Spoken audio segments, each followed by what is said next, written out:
फिर 5वें एपिसोड में बताता है, 6ठे एपिसोड में वो माँ वाली जो घटना थी वो दिखाई भी जाती है सीन टू सीन। तो वो उसको देख कर मेरे होश उड़ गए थे कि यार ऐसा भी हो सकता है। फिर हमको ये भी पता चला कि ये विरासत में ही चलता हुआ आ रहा है, ऊपर से आ रहा है। उसको देख कर मैं हिल गया था एक मोमेंट के लिए कि भाई ऐसा भी हो सकता है यहाँ पर चीज़ें।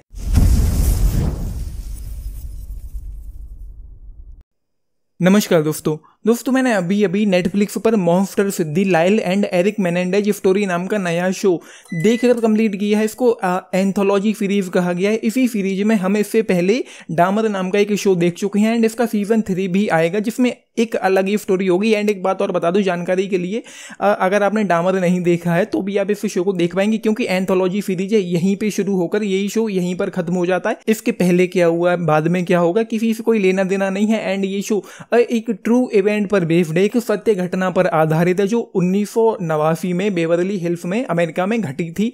एंड यहाँ पर नेटफ्लिक्स पर जो लिखा हुआ है मैं वही पढ़कर सुनाता हूँ आप लोगों को, उसे ज़्यादा बताऊंगा नहीं क्योंकि मुझे खुद भी इस केस के बारे में ज़्यादा मालूम नहीं था। एंड मैं चाहूँगा कि आप लोगों को भी ज़्यादा ना पता हो, तभी शायद मुझे लगता है कि आपको ये शो देखने में मजा आएगा। तो यहाँ पर लिखा यूँ है कि अपराध की सच्ची घटना पर बना यह दिलचस्प ड्रामा मेनेंडेज भाइयों की जिंदगी को करीब से दिखाता है जिन्हें 1989 में बेवरली हिल्स में अपने माता पिता की क्रूर हत्या का दोषी पाया गया था। एंड उसके पीछे की स्टोरी क्या थी, मतलब फर्स्ट एपिसोड में जब वो सीन आता है, जब वो सीक्वेंस आता है, जब ये दोनों भाई शॉटगन ले जाकर अपने माँ बाप को ठोक देते हैं, बहुत ही ज्यादा डिस्टर्बिंग था, बहुत सारा वायलेंस था वहां पर, क्या ही कहना।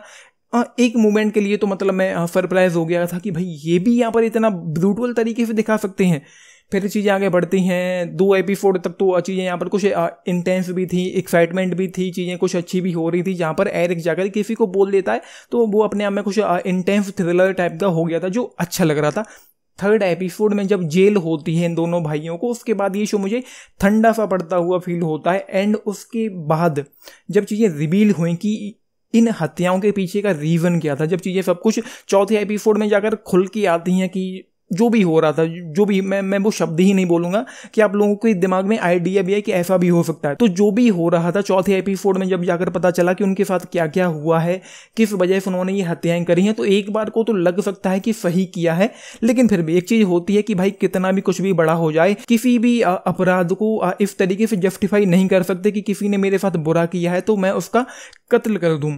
कानून व्यवस्था नाम की भी कोई चीज़ होती है या नहीं होती है, तो वो समझने वाली चीज़ें हैं। तो यहाँ पर एक बार को तो लगा कि भाई सही किया, लेकिन फिर दिमाग में ये भी आया कि कानून व्यवस्था नाम की चीज़ भी होती है तो वहाँ पर जाना चाहिए था। लेकिन 5वां जो एपिसोड था, 5वां एपिसोड 30-35 मिनट का एपिसोड था जो वन टेक शॉट था, पूरी तरीके से एक ही बार में उसको शूट किया गया था। एंड वो बंदा बैठे बैठे पूरी कहानी सुनाता है एरिक अपनी डिफेंडेंट को, अपनी लॉयर को, और वो वहां पर जो कुछ भी जानने को मिला। पहले तो एक चीज़ से मुझे यहाँ पर बहुत ज़्यादा परेशानी हुई कि 3रे एपिसोड के बाद यहाँ पर लंबी लंबी कॉन्वर्सेशंस चलने लग जाती, कुछ भी उतना ज़्यादा इंटरेस्टिंग नहीं हो रहा था। कहीं ना कहीं शो ठंडा सा और डिप होता हुआ फील हो रहा था। स्टिल कहीं ना कहीं इंटरेस्टिंग था, सही लग रहा था, लेकिन उतना ज़्यादा मज़ा नहीं आ रहा था टू बी ऑनेस्ट। 5वें एपिसोड में जब चीज़ें रिवील हुई, जब वो डिटेल में बैठकर समझाता अपने पिता के बारे में तो बोलता है, वो भी अपने आप में सरप्राइजिंग था ही। मेरे होश उड़ गए थे उन चीज़ों को जानकर कि जब वो बताता है 5वें एपिसोड में उन चीज़ों के बारे में।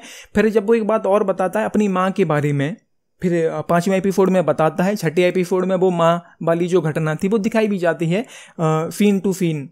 तो वो उसको देख कर मेरे होश उड़ गए थे कि यार ऐसा भी हो सकता है। फिर हमको ये भी पता चला कि ये विरासत में ही चलता हुआ आ रहा है, ऊपर से आ रहा है, मतलब उसके पिता के साथ हुआ, उसके पिता के पिता के साथ हुआ, उसकी माँ न जाने कहाँ से, तो आप लोगों को यहाँ पर देखने को मिलेगा। तो हाँ, मुझे प्रॉब्लम हुई 3रे एपिसोड से लेकर और 6 एपिसोड खत्म हो जाने तक, 7वें एपिसोड तक, कि यहाँ पर लंबी लंबी कॉन्वर्सेशंस चल रही हैं और कहीं ना कहीं शो ठंडा सा फील होता है। उस तरीके से आपको एंगेज करके एक्साइट नहीं कर पाता, उस तरीके से हुक एंड बुक नहीं कर पाता। ऊपर से डेप्थ की और कैरेक्टर डेवलपमेंट को लेकर भी थोड़े से इशू फील हो सकते हैं, उतने ज़्यादा इमोशनली हम किरदारों में इन्वेस्ट नहीं हो पाते। एक कैरेक्टर था यहाँ पर जिसका नाम था डोमिनिक डन, प्रोमिनेंट जर्नलिस्ट जो था। 7वें एपिसोड में जब उसके बारे में पता चला हमको, और जब ट्रायल शुरू होता भी है, 7वें एपिसोड से ट्रायल शुरू होता है यहाँ पर उन दोनों भाइयों पर, तो जब डोमिनिक के बारे में हमको पता चलता है, उसकी बेटी के बारे में, उसकी बेटी की मौत के बारे में, तो इन लीड किरदारों से ज़्यादा मैं इमोशनली उसमें डोमिनिक के किरदार में इन्वेस्ट हो पाया था, जो मुझे अच्छा लगा था। और फिर 7वें एपिसोड में फाइनली वो मोमेंट आया जब मैं खुद भी डोमिनिक की बातें सुनना चाहता था। जो कॉन्वर्सेशंस भी चल रही थी, डोमिनिक जो डाइनिंग टेबल पर बैठकर इस केस के बारे में डिस्कशन कर रहा होता है, वो सुनने में मुझे अच्छा लग रहा था। और जो 8वां एपिसोड, सॉरी जो 9वां एपिसोड है, जो फाइनल एपिसोड है इस शो का, जो प्रोसिक्यूटर था, जो डिफेंडेंट था, जो कुछ भी वहाँ पर हो रहा था, वो बैठकर गेम खेल रही है, प्रोसिक्यूटर अपना काम कर रहा है, वो हर बार उसको टोकती है, जो भी वो दलीलें देता है, तो वो अपने आप में कुछ काफ़ी अच्छा था। तो फाइनल एपिसोड जो था वो मुझे काफ़ी अच्छा लगा। फर्स्ट एपिसोड भी काफ़ी अच्छा था। बीच में तीसरे एपिसोड से लेकर और 6 एपिसोड खत्म होने तक मुझे काफ़ी परेशानी हुई। तो ना कुछ खास इंटरेस्ट आ नहीं रहा था, ठंडा सा डिप सा, और थोड़ा बहुत स्लो और लेंदी भी ये शो फील होता है, क्योंकि वहाँ पर मतलब इमोशन खत्म हो जाते हैं कि मैं इस शो को क्यों ही देख रहा हूँ, लेंदी बोरिंग सा लग रहा था। लेकिन 7वें एपिसोड में जब 7th एपिसोड से जब ट्रायल शुरू हो जाता है, तो उसके बाद एक अगेन आपको ये शो एंगेज कर लेगा, मुझे ऐसा फील हुआ। एंड एक बात और बता दूं, इस केस के बारे में मुझे कुछ ज़्यादा पता नहीं था। तो एक चीज़ और भी थी कि अंत में क्या होता है वो भी जानने का एक अंदर से क्यूरियोसिटी हो रही थी कि क्या होने वाला है। सो बस ये है ओवरऑल ये शो। मुझे मैं कह सकता हूँ कि मुझे कहीं ना कहीं मज़ा आया है, लेकिन बीच में जो मोमेंट थे वहाँ पर जो एक्सपीरियंस होता है वो बहुत ज़्यादा मतलब ठंडा सा, उतना अच्छा ओवरऑल एक्सपीरियंस नहीं रहा बीच के एपिसोड्स में। लेकिन स्टार्ट भी अच्छा था, खत्म होते होते जो एंडिंग भी थी वो भी अच्छी थी। एंड जो वर्डिक्ट आया था निकल कर, और आज भी वो चीज़ें क्लियर नहीं है कि उसके पिता के बारे में जो वो शिकायतें कर रहा था, जिसको लेकर मैंने कहा था कि अब सही हुआ, जो भी उसके पिता के साथ उसने किया, मार दिया, तो सही किया। वो जी चीज़ें जो हैं वो अब कभी क्लियर हो ही नहीं पाएंगी वो सच था भी कि नहीं था। तो ओवरऑल ये सारी चीज़ें इस शो में हैं। तो कहीं ना कहीं मैं कह सकता हूँ कि हाँ, ये कुल मिलाकर एक वन टाइम वॉच तो डेफिनेटली है ही है, लेकिन थोड़ा लेंदी जरूर फील हो सकता है। एंड जो केस भी था उन लोगों का, जो उन लोगों की हरकतें थी, मतलब ये बात डिस्कशन करी जाती है, डिस्कशन होता है इस पर कि पहले मार दिया गया, फिर माफिया का नाम लिया गया, फिर उनका खुद का नाम आया निकल के, फिर और चीज़ें निकल के आई, दूसरी चीज़ें निकल के आई, फिर इल्ज़ाम लगाना कि ये हुआ वो हुआ, ये किया वो किया, उसकी माँ को ये लेकर हरकतें थी, उसकी माँ को पता था, पिता को लेकर पता था। तो वो जो भी था उसके उन दोनों भाइयों के बीच में जो हुआ था, तो वो खुद आप लोग देख लेना, जो अपने आप में सरप्राइजिंग और शॉकिंग था। उसको देखकर मैं हिल गया था एक मोमेंट के लिए कि भाई ऐसा भी हो सकता है यहाँ पर चीज़ें।